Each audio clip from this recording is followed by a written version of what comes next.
நேற்று காலையில் எங்கள் தாத்தா பார்க்குறக்காக அவங்க வீட்டுக்கு போயிருந்தேன். கம்மாயை பார்த்திங்கன்னா கம்மாயில் தண்ணியே வரல. என்னென்னு பார்த்தா Trichy to Madurai highway road இருக்குது, அதை எக்ஸ்டெண்ட் பண்ணுறேன்னு சொல்லிட்டு தண்ணி வர்றதெல்லாம் வந்து தூத்துட்டு போயிட்டானுங்க. இது எங்கள் வீட்டுக்கு வந்தோடனே என்னை யார் வரவேற்கிறாங்களோ இல்லையோ இந்த 2 ஜீவனும் வந்து என்னை வரவேற்றுரும்.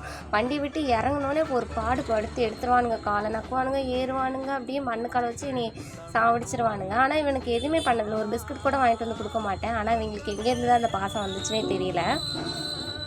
ஒரு ஸ்டெப்பு கூட எடுத்து விட மாட்டாங்க, காலை நக்கிக்கிட்டே கிடப்பானுங்க.